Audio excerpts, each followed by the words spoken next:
Okay. Greetings, ladies and gentlemen, and welcome to this webinar on how AI can boost fan engagement in sports video. AI has been in the news, as everyone knows, recently. There's been a lot of hype around it. If you didn't know better, you would think that it was something brand new that had just emerged and was, the next big thing. It is the next big thing, but it's been around for a while.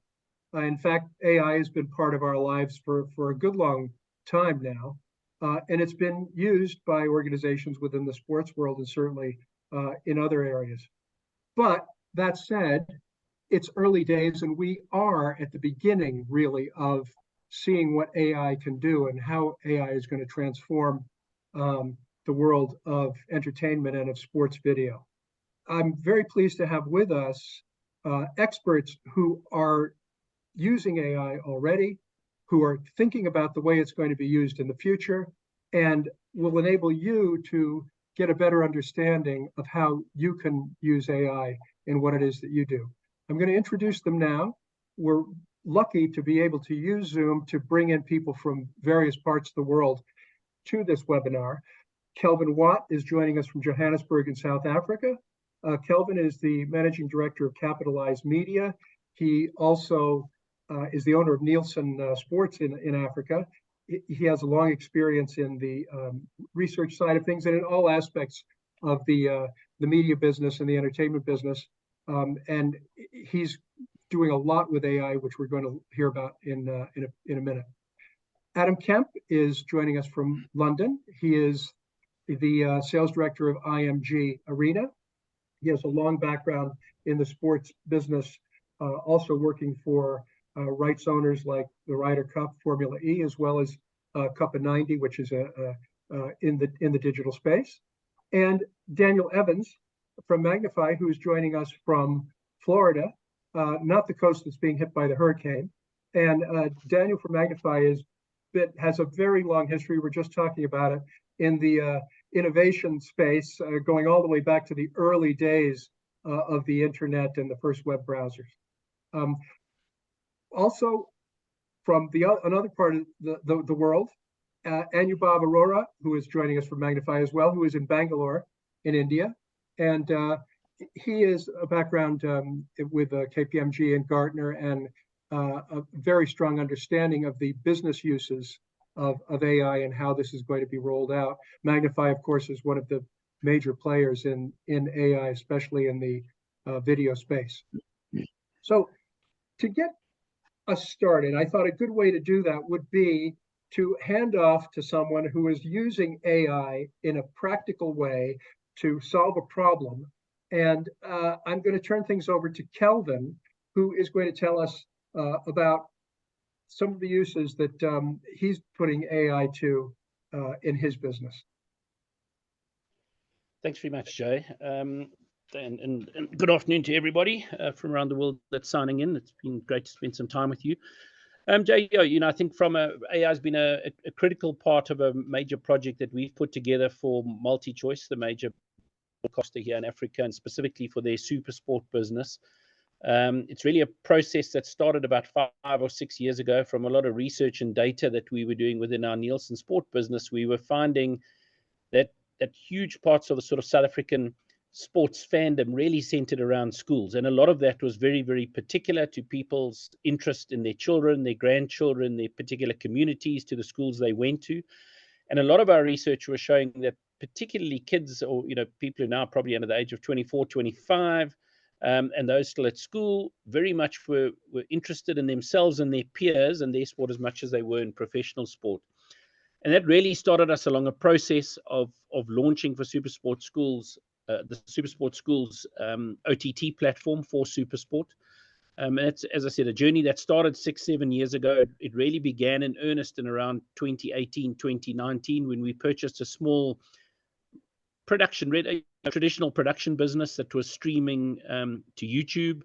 And we were going along our merry way. And to give you a sense, going into 2020 and 21, when COVID hit, our business plan with that was to produce 360 sport matches in 2020 and 480 matches in 2021. But the more that we delved into this area of sort of fandom and people's interest in school and youth sport, we found that their particular interest was very particular to where their kids were playing, the schools in their area, etc. And doing 360 matches, which meant we got back to some schools once or twice a year, was never going to build a sustainable audience, a sustainable platform. And I think this is really where, I guess, and I'm sure we're going to talk about it a lot, that really became our problem. How did we solve the problem of being able to be on site, on 7 days a week, 12 months of the year in particular schools and communities? And that's really where AI first came into our lives in late 2019, 2020.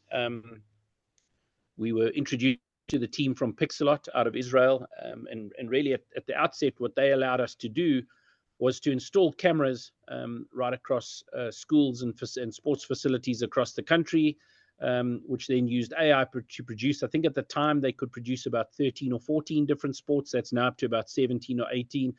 And that really gave us the scale that we needed to start running this project. And to give you a sense, across those sort of business plans of 360 and 480 matches in 2020 and 21, obviously most of them never happened due to COVID. And I guess it gave us a lot of time to really think about this and work with the AI teams in terms of being able to roll this out. By December of 2021, we were able to produce over 900 matches just in 2 weeks. And going into 2022, we produced 28,000 matches, and we're already well through 30,000 for this year. So it's been able to give us that scalability that would never have been possible.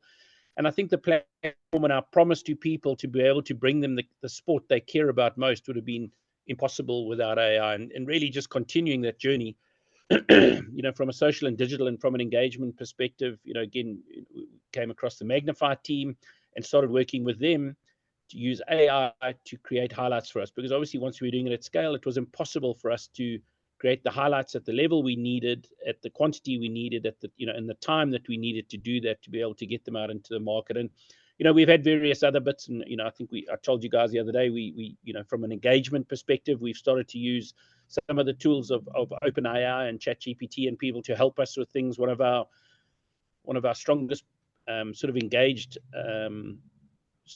social media campaigns in June around Nelson Mandela's birthday.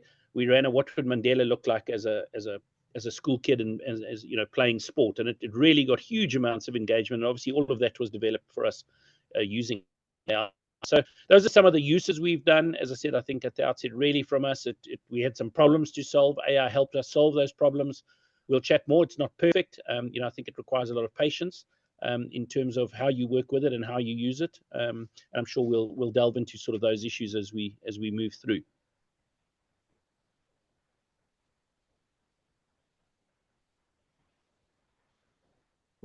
Jay, you're on mute. You're on mute, Jay. Oh goodness. The experience in South Africa very much from the viewpoint of a let's call it a bit of a broadcaster or a distributor, or someone who distributes content and has an appetite for content. But another way of looking at it is the organizations which potentially have content or are just producing relatively small amounts of content, and that AI can be an enabler for teams, for leagues, and for other rights holders, federations. Adam, that's a space that you're in, and the idea of using AI as an enabler for organizations to be able to do more than they're doing at present because they feel constrained. Yeah, absolutely. I think it's just been discussed that there's efficiencies to be had, but the enablement around some federations, some leagues that aren't yet producing the types of content that they're looking to, this technology has been able to deliver that for them. So you might see some teams being able to use this tool, existing teams that are using this tool to create specific content. But what we're also having conversations is with federations and leagues who aren't yet producing this content and want to be able to do that, and we are enabling them to do that through this technology. So yeah, we've seen some really great gains there, and I think the important part there is if you have there's the different types of content, there's the different platforms, the different channels, So producing this at scale, producing the right types of volume at the right time to reach your target audience is very challenging. And a tool like Magnifi, we've been able to utilize that on behalf of our clients and to be able to produce that content and deliver it to the platforms and channels that they've been hoping to. Before they jump into using AI, they have to have a clear idea of what it is that they want to do with it, don't they? Or Definitely. At least they need to have an idea of what the problems they want to solve are. I would say, Jay, there's problems, but there's also strategic objectives, opportunities. So you could be looking at growing in certain territories, and this will allow you to create, and this type of platform or AI will allow you to produce content packages around specific players, specific teams, and therefore producing the right types of content to grow in various territories that have strategic importance. In addition to that, it might be around, so growth in that market could lead to commercialization, monetization. So yeah, really the most important thing is the objectives, as well as kind of solving problems as well. Daniel, there's one of the things that comes to mind for some organizations when they look at AI is they think of it in terms of cost saving, but they also think of it in terms of what it might do to their team that they have as an existing team if they are big enough to have that. And the reality is that AI is not something that is necessarily or that is going to displace people. It's going to change the way people are used. Yeah, I think, and we've said this for a while, that AI is it's tech, not talent, right? Like it's a tool. It's not something that's going to replace the everyday worker. A lot of the things what it'll do is it's going to empower them, right, to do higher value operations. So anything that is, the case that Adam was talking about if you've got content coming in and you've got a distribution pipeline that goes out to TikTok, to Instagram, to Facebook, to Twitter, and also in different languages and different regions, all of those things need different treatments, right? And so the way that a lot of these businesses solve this problem right now is to just hands off. Like we're not going to go engage on TikTok. We're not going to engage on Twitter. We're just going to stick to the pipelines that we can support. So in the cases of AI comes along and says, well, we can model that behavior. We can create rules that allow you to address all of those distribution points without having to expand your team drastically, right? And so then your team, instead of being focused on, I've got to cut this clip right and get the aspect ratio right for Twitter, and then now I've got to go do TikTok. Instead of that, they're more worried about building the community around Twitter. They're more worried about building the community within TikTok. They're more worried about engaging their audience. So it's really the tech coming in and doing kind of the lower value operations, the manual, cuts and clips that you would normally have to do. So your team is more focused on building the business rather than doing, the operational stuff. Let me ask you, as someone who's been around the tech space for a long time. I mean, it would seem to me that given the importance of the social channels, given the fragmentation that we live within, organizations really don't have a choice when it comes to getting with it, do they?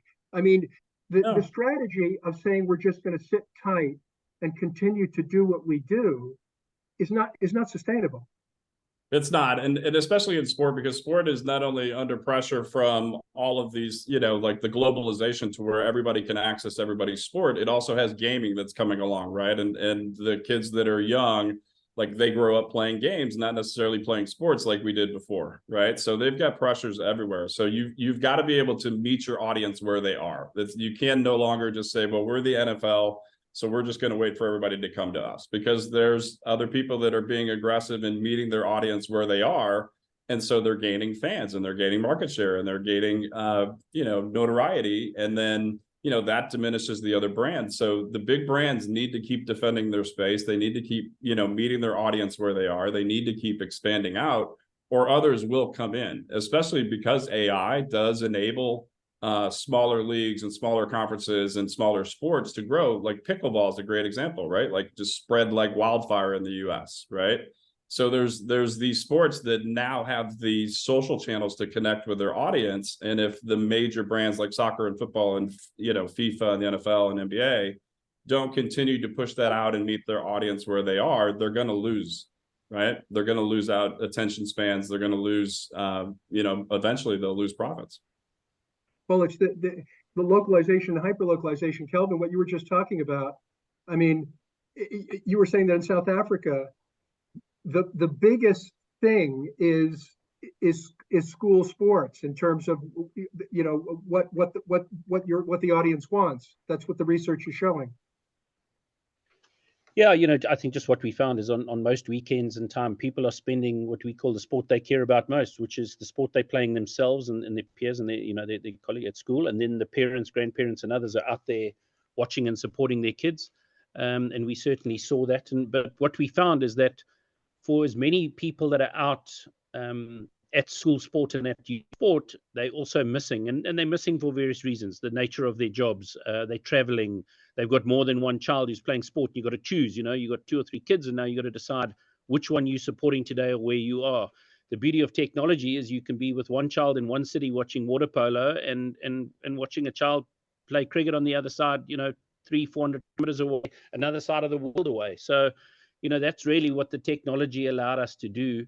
And that's really, I guess, the premise of what Super Sport Schools has all been about, is to make sure that you never need to miss those very special moments again.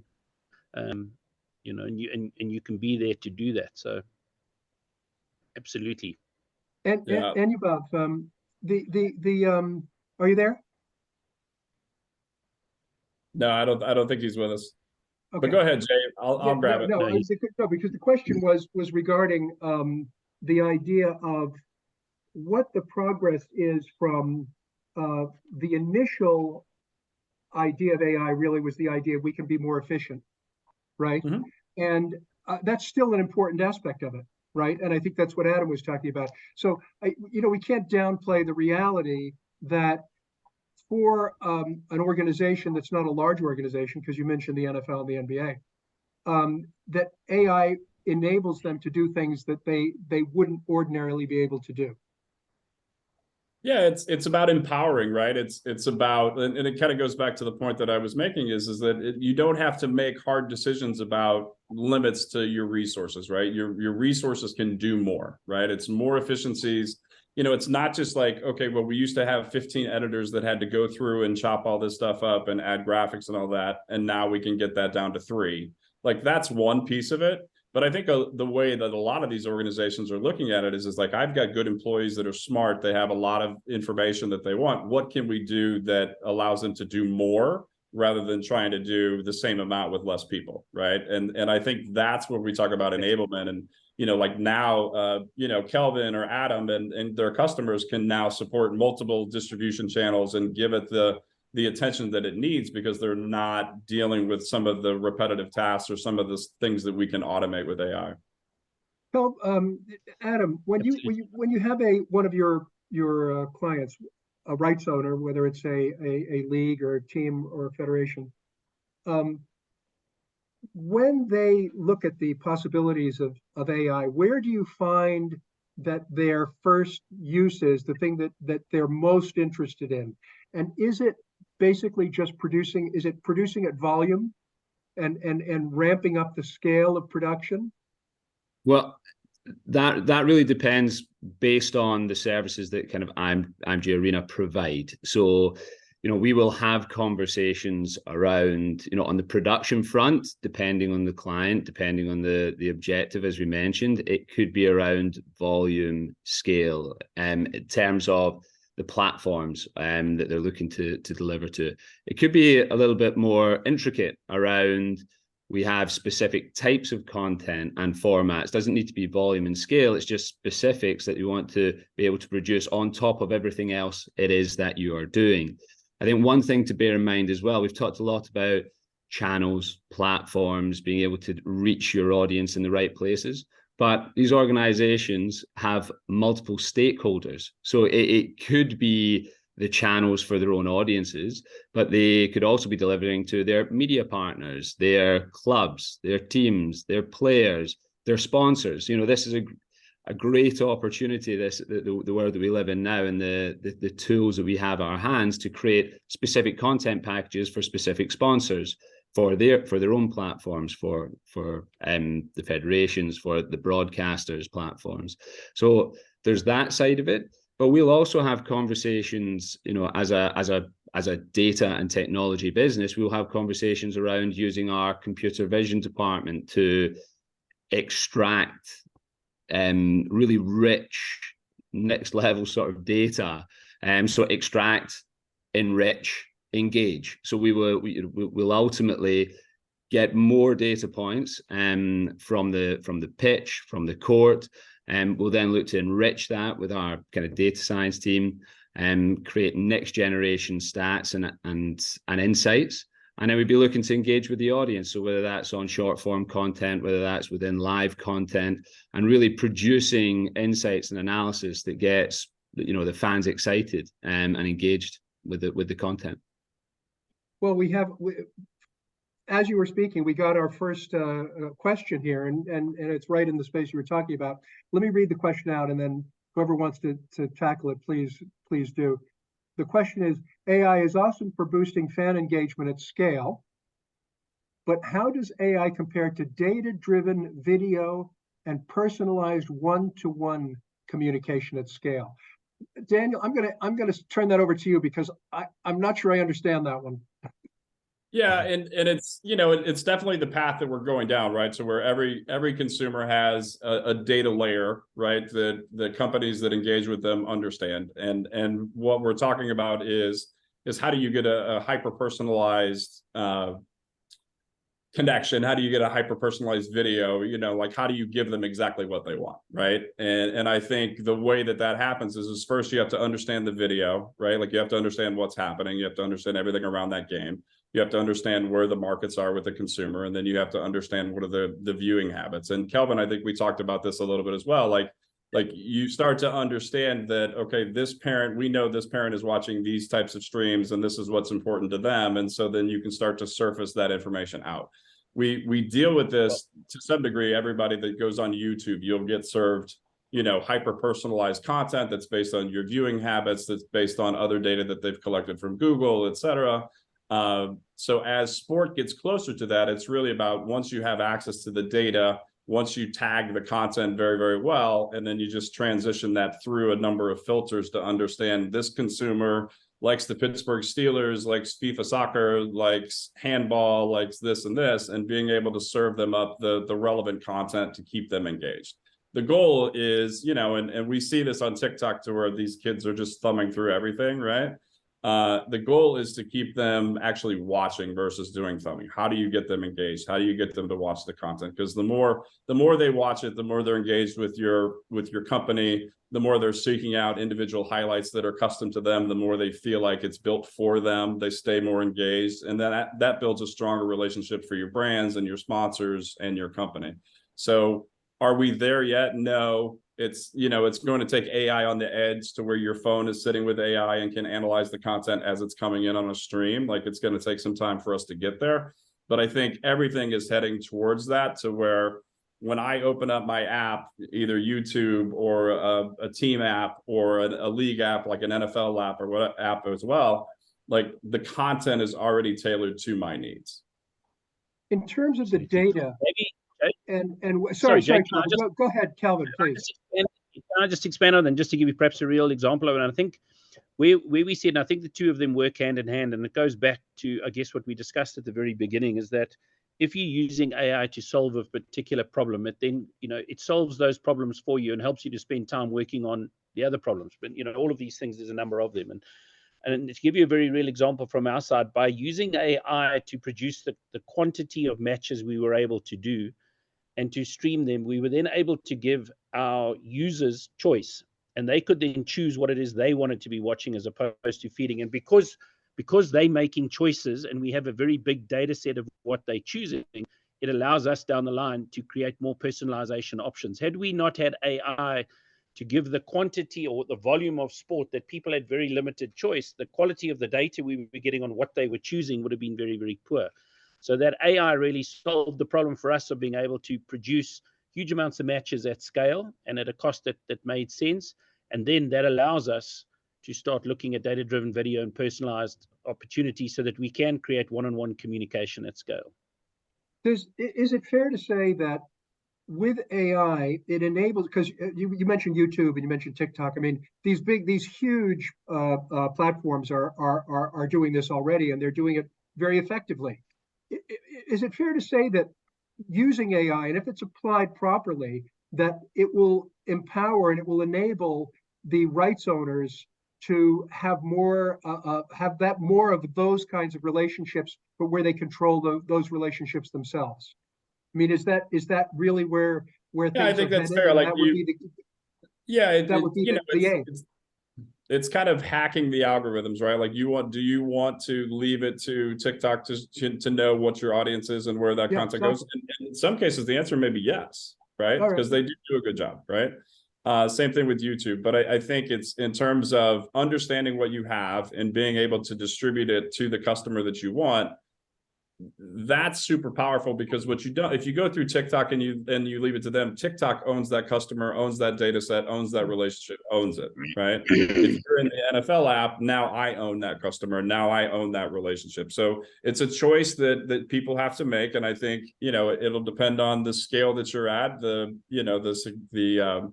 the choices that you make, to Kelvin's point, right? Like, what choices are you making? Whether you want to let the algorithms own your product and distribute for you, or if you want to control them. And I think most people want to be able to control that and understand that client relationship rather than seeding it out to YouTube or TikTok. So to be clear though, because we talked about the production side of things and scaling up the content, right? Which AI is a useful tool for doing that. And you could use AI just for that and continue to rely on the platforms, right? But in order to do the other thing, which is the control and to manage the data, is that another step of let's call it management that's required? I mean, how do you, is that something else that people have to get their minds around, or is it all kind of one package? No, just to answer that one, I think yes, it is different, but it's all integrated and it's all connected. So, is there a world that you want to, as a property, as a media organization, there's a funnel that you're hoping that you can bring a fan along, but YouTube, TikTok, Twitter, social channels are so important as part of the matrix of platforms.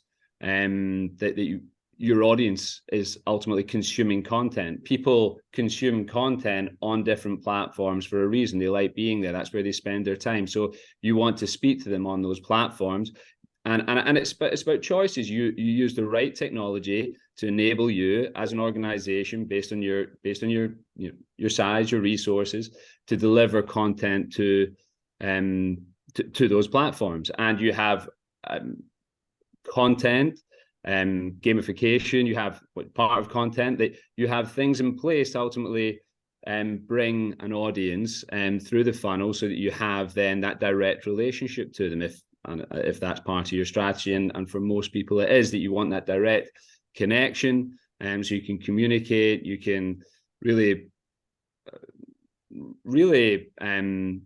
cultivate your audience on your own terms.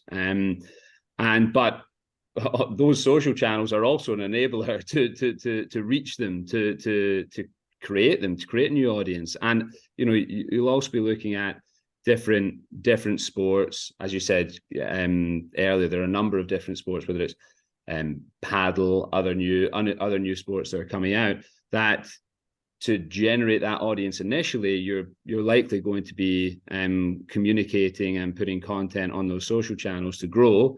And then, having someone download an app, that's a really personal choice. How many apps you've got on your phones, where you consume your content, where you go to get your scores.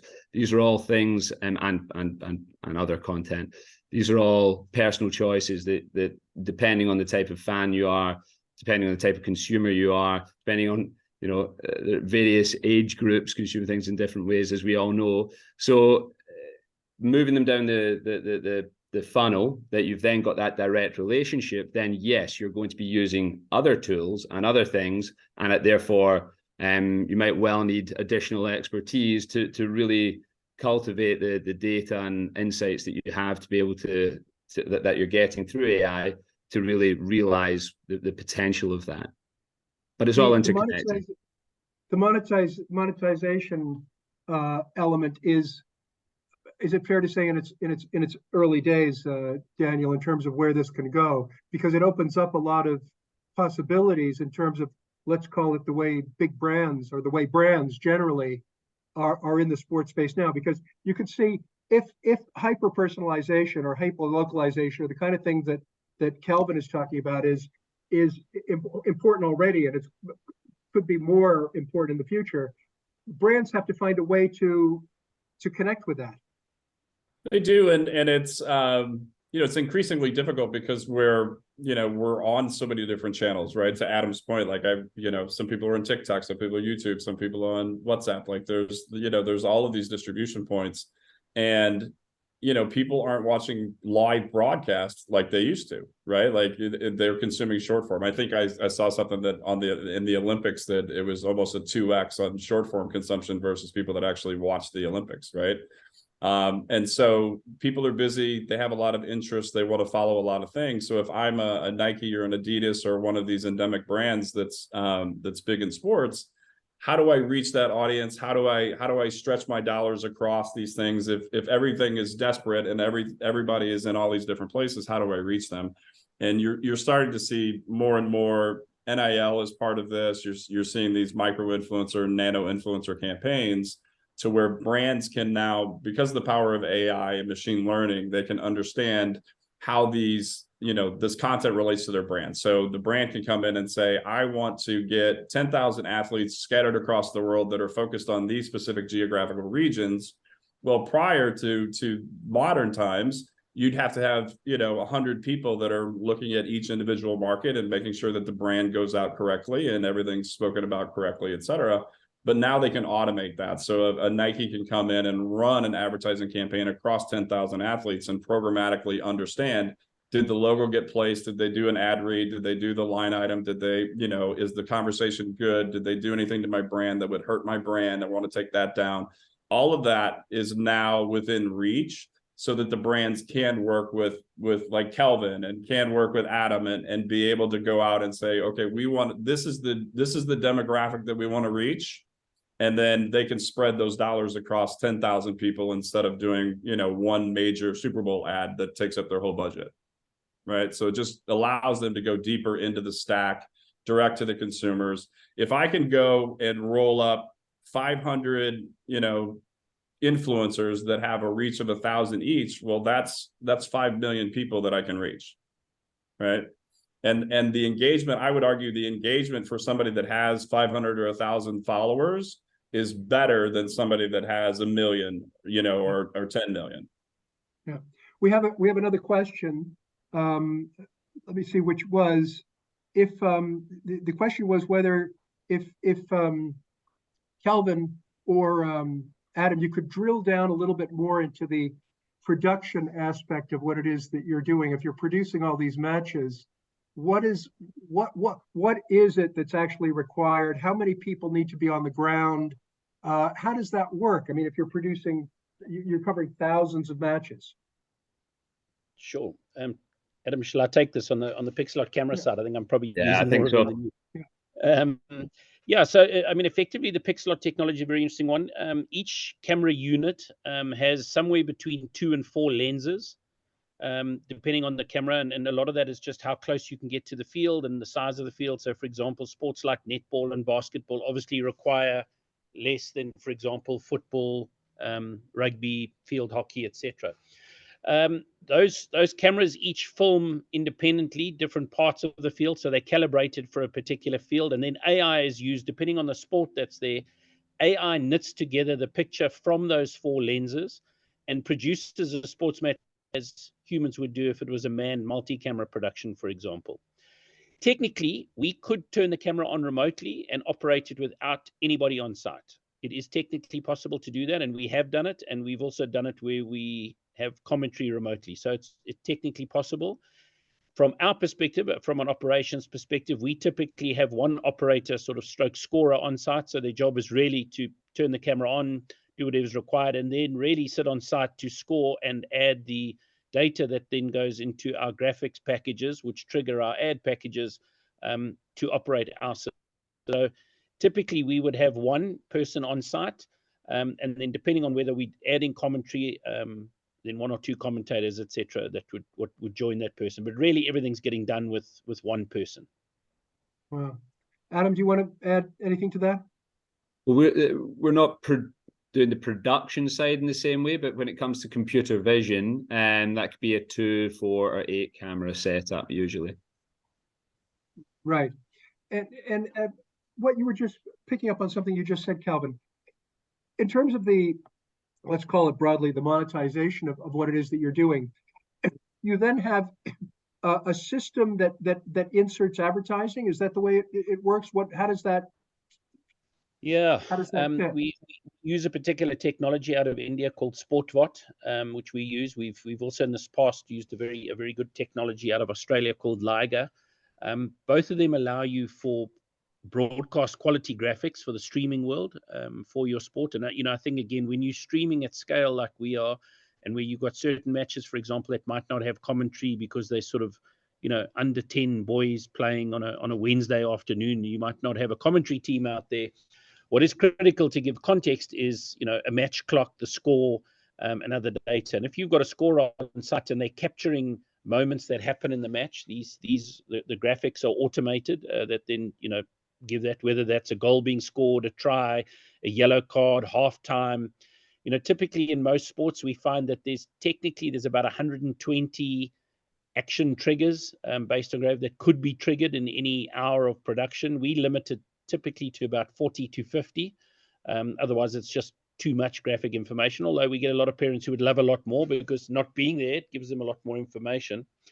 But what both those packages also allow us to do is to add advertising triggers to those particular graphics. So if a try or a goal is scored, whilst the kids are celebrating, you'll see an ad pops up on the lower third of the screen, which is linked directly to particular sponsors. And so, we have the technical ability to take tries anywhere in the country in rugby, for example. And if a try is scored, we can put the same ad, or we can do very particular tries. We have one school that is sponsored by a particular company.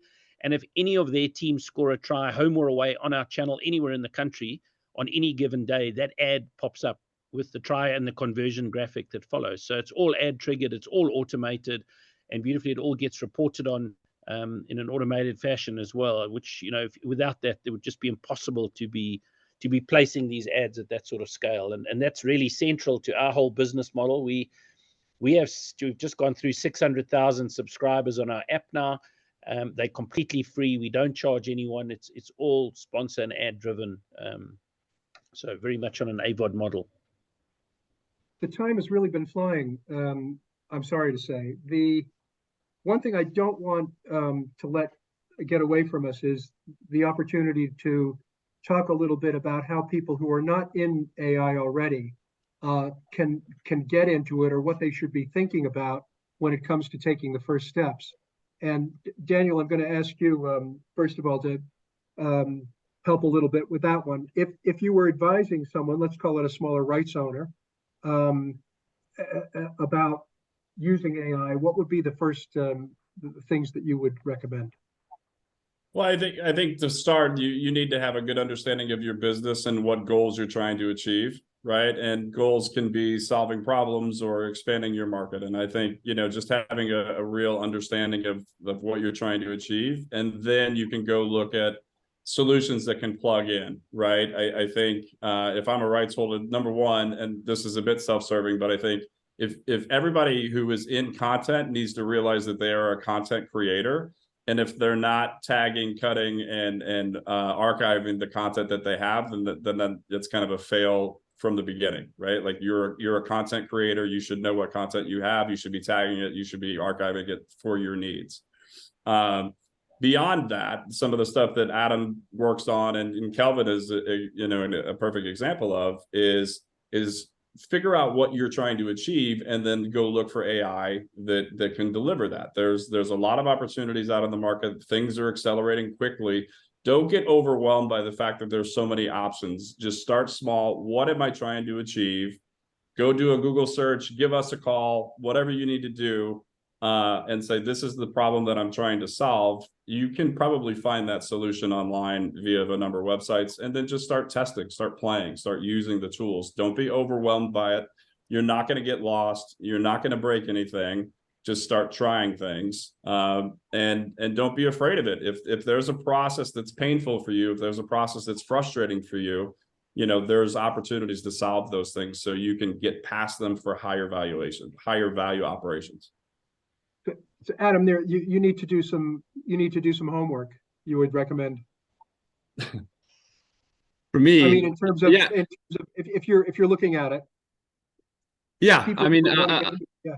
But no, of course, yeah. But I also think it's not or it shouldn't be seen as a scary thing to get into. It is a case of, and Daniel had mentioned there, the goals, the objectives, problems that need to be solved, and there will be varying tools and technology out there that can cater for whatever that need or requirement or objective is. And that's when you engage with the companies that can help you. And actually that, I suppose that's worth saying, if it is one of those things that you're not sure what to get into, then using an agency that has worked with multiple different partners that can help you on that journey, that can make that more comfortable is also something that you could look to do. Kelvin, I think it's you've been working on this for a while. I mean, it's not a question of flicking a switch and everything falls into place. I mean, there's a process. No, absolutely not. I think, as Dennis said, I think the first thing is you've got to really understand the problem you're needing to solve, and then finding that right technology or opportunity that from an AI perspective or whatever else it might be that can help you solve that problem. You've got to be willing to fail and fail fast and fix fast. You are going to break things. I think as Adam said, that's the nature of this. You can't go into it with fear, and it's not all going to be perfect. I think the one thing, whether it's coming out of OpenAI or our Pixelot, even the bits that we've done with Magnifi, each piece and from the beginning is not perfect. But the beauty of AI is it learns so fast, and if you're able to help it along that journey, and I think that's the other bit that we've really experienced, where we've got people helping AI learn. And, the beauty is it learns very quickly if you can teach it the things that are important to you to help you solve the problems that you need to solve. And that's certainly how we've got the best use out of it. I think my kids continue to laugh. Unlike Daniel, I don't come from a sort of tech computer background. My kids still seem to laugh that every day I'm spending my life building apps and OTT and AI and all these things. And I said, Dad, you hardly know how to turn your computer off. But it's really about understanding. What I do know is understanding the problem and then finding those people, as Adam said, whether it's the right agency, because the beauty of the agencies and, people like the IMG Arenas is they've seen a hell of a lot. So when you show them their problem, they've probably seen someone else with a similar problem and can fast track you to that solution. And I think that's also one thing about this world, and the beauty about, whether you search it or whatever you do, or you go and talk to people, is there's lots of people who can get you the answers very, very quickly. If you just perhaps humble enough to ask, people will typically help you. And there's always someone out there who can get you along that journey quickly. Here to help. I will mention that you mentioned the other day was that, Kelvin, that rugby, when AI first was doing the rugby work, you had to kind of educate the AI because it couldn't really make sense of the game. Well, sometimes not so much. I think sense of the game, I have to admit. I think that the AI taught us, and the mathematicians at Pixelot used to come to us and say, listen, we've put rugby through AI technically. The game makes no sense. We've got all the mathematical proof that the game makes no sense. I think the world is about to watch 8 weeks of a game that makes no sense. So sorry, Adam, I cut you off. Sorry. No, I just said to Kelvin, he doesn't need it, but we're here to help should anyone wish to go down the AI journey, of course. I have another question. And this question is, do you foresee AI evolving to analyze a viewer's data and creating the possibility to display different advertising on the same content to different groups within the audience? In other words, various types of audiences experience specific advertisements directed to their relevant interest on the same content. Daniel, you're nodding. Yeah, I think that's the hyper-personalization stuff that's going, and you're already seeing it with OTT and fast channels and things like that, right? Like they're collecting customer data, and the ads that I might see would be different than the ads you would see, Jay. And that's based on location, regionalization, interests. A lot of it's also, people don't realize that your internet service provider is sending all of your data back as well. That's being consumed, so it understands, you know, the sites you've visited, the content you've watched, et cetera. So all of that's coming. I think the limitations in terms of being able to serve it in short form is really a platform question. Like, what are they comfortable with? Because, you know, that's where it's going to go. And you're starting to see like TikTok reach out to that, to where they'll serve different content. Twitter is doing it as well. Based on the content that you're watching, you'll see it. When it gets into the video, which I think is what this question is, it'll depend on the player, right? Because that's technology that has to sit at the player level to be able to ingest and say, what am I going to play, versus the platform or the feed. We're out of time, but I would like to do one more thing, which is to allow to get each of you to just give a brief comment on where you see AI going, and in really to make it a more specific question, if you look at the current way in which sports video market operates, and you're thinking about what role AI is going to play in terms of a percentage of the activity within the space. If you were going to make a prediction about how important AI is going to be, and say, well, it's going to be 10% of what people do, it's going to be 20, it's going to be 50% of, you know, what people are focused on. You know, if you were going to make a broad brush prediction, what would you say? Adam, I'm going to start with you. You're going to start with me, are you? Yeah. I would say, look, I'm going to, it will be different for different organizations and the types of tools that they're using and what their objectives are. So, you know, you'd be talking about very different scenario and producing highlights clips versus the live production.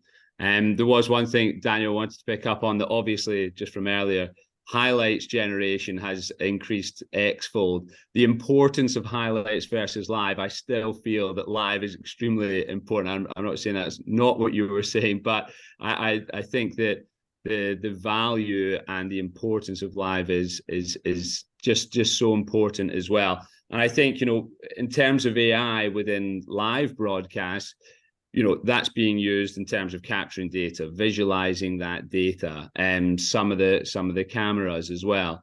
But there are people in those trucks creating, deciding where to go, where to move. But there's also kind of the use, as Kelvin said, in terms of how they're using the production, and it's, you know, it's AI generated. So, you know, that's 100% pretty much, versus kind of what the live full on production would be. So there's no percentage point, because it's so different based on the different types of things we're doing. No one size fits all answer. Yeah, I would say so. Yeah. So not a very good question then. So, but I do have another question from the audience, which is, how important is the personal touch while using AI? And the question more specifically is saying, will it be too easy to spot what's AI in the future? And in other words, that might turn audiences off. And will that even matter? Which is the next part. Will it turn audiences off? Will they care? What do you think? You know, I would say that for Kelvin's audience, I think they would care, right? Because that's a more personal relationship. It's parents to kids. It's that connection, right? So I think that, you know, having somewhat of that personal touch is important. I think when it comes to Twitter and, you know, a soccer game's going on and there's a goal, if the goal's not personalized to me, I don't think they care, right? Like, they just want to see the game and be able to talk to their friends and engage with the community around it, right? So speed is super important there. So it just depends on the audience that you're trying to engage. I don't think people get offended when something is tailored to them, right? I think they like that. But in certain instances, like with Kelvin and the personal relationship between parents and kids, and and things that people are super passionate about, they want it to be, the community is important.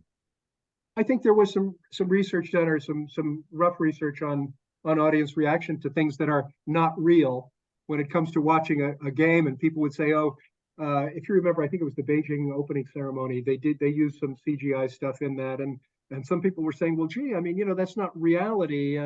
But when they did studies afterwards, the audience says, yeah, but that was really cool. I mean, like, it was entertaining. It was fun to watch. So I think that the audience, the way they consume things and their standards are maybe a little bit different. Kelvin, what are your thoughts about this idea of 2E's, spotting AI? Well, I think I've got two thoughts on it, and maybe I'd also like to go back to your question to Adam. So maybe on the spotting AI, I fly a lot. In fact, I'm flying down to Cape Town tonight, and I sort of equate it to the similar thing, whether the plane is landed on autopilot or the pilot field. I can feel it as a passenger. I know it. I've flown enough to know. As long as I get down safely, it doesn't really worry me. So and I think the same thing. If the AI is doing a decent job, the fact that you can see that there's an automation element to it, it hasn't perhaps got the hand of a pilot on it. I don't think people are going to worry, especially when they get to understand that because of AI, they're getting to see more than perhaps they would have been able to see. And that's certainly in our instance that, you wouldn't get all the sport and be able to make the choices to watch your children without AI. So I'm not too concerned about that. But just going back to your question, Adam, about what's next, I think two things. One is we're going to see, at the moment, we've been streaming using AI production. I see very much probably into as early as next year. From a SuperSport level, we'll start to produce live linear television SuperSport, to the pay TV channel. We'll be using AI to do that, and that's coming really quickly. And secondly, AI is going to play a major role in coaching and analytics going forward. And I think what you are going to see is AI being used with a lot of this picture to really assist both from children right through to professional athletes in terms of being better athletes. And I think that's going to be one of the areas that we see advance very, very quickly. We've seen a lot of studies, for example, that come out that slightly less talented children often are prompted much quicker through sort of audio-visual, being able to watch themselves play and shown what they're doing right and wrong, and it improves them much, much quicker than a very talented child. A very talented child typically has that ability to vision what they're being spoken about. And I think you're going to really see AI having a huge impact on coaching and analytics and helping children and other athletes improve. I just have a comment in here rather than a question that's educating me anyway, that when the viewer or user perceives that they're being targeted and they react negatively, it's called reactance. So I think that was what the question was about. It's that idea of will AI production produce more reactance on the part of the audience. And look, I mean, we do see that when Google or whoever it is serving, a lot of targeted ads to you, that's not necessarily a positive reaction. At least that's my experience. Dan, what is your view on? Sorry, go ahead. Yeah, all I would say is that I think that comes down to quality. I think that comes down to if the viewer is getting this the same quality content, if it's glaringly obvious and the ins and outs are at the wrong places and it really is a struggle to watch, then there's going to be that reactance.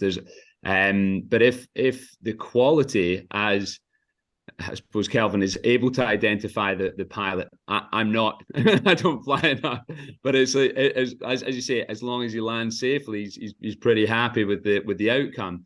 And I think viewing and consuming content is a very personal experience, and so it will vary for different people. There's different expectations, but if the quality is being maintained, then it should be something that as a fan you're going to enjoy it. But if the quality isn't as good, then you will be upset about it. But again, that comes down to it's not just going to work by itself. This does involve learning. This involves educating and using AI in the right way. So the users and the people that are managing the process and the content are very important to the process, and they have to have that skill set to be able to do that.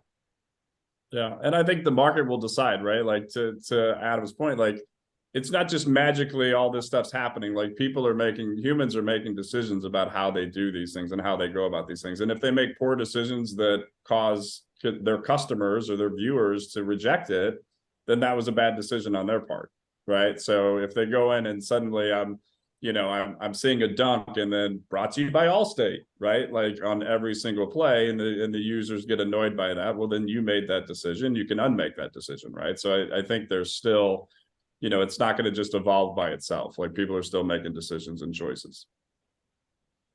So Kelvin did get to the question that was the bad question on where the future is and where you see things going in terms of the volume of AI in the operations and in people's activities. Daniel, how big a part is AI going to be playing? I mean, let's put it this way. If you have staffs that are now producing, they're producing content, right? Do you see that in the future you're going to have people that have roles where their role is going to be AI? Yeah, I mean, I think we're rapidly approaching a period where either you're telling the computers what to do or the computers are telling you what to do. I think that's kind of where we're headed, right? I think when you ask how much of the current jobs today or the current stuff that's happening will eventually be AI, I would put the number. I would agree with Adam that it'll vary, but I think I'll put the number of at 80% of what you're doing today will be AI. But that means that. But overall, what you're doing in your business, it'll still be 10, 15, 20%, because you'll just morph and you'll figure out new opportunities to grow your market, new opportunities to reach your customers, new ways to engage with your audiences. It's basically just removing some of the stuff that we do today and freeing them up to do more valuable operations. Great. Well, thank you all for, now we really have run out of time. Thank you all for really shedding light on this subject and for some really good insights. And thanks to the audience for coming up with some questions, which are good questions, and for being good participants in this.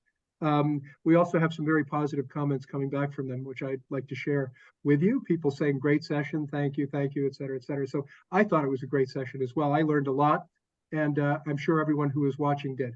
So big thanks to Kelvin, Adam, and Daniel. Thanks to you for watching. Thanks to Magnifi for helping put this thing together. And please join us again for other webinars in the future. Thank you. Yeah. Bye now. Everyone.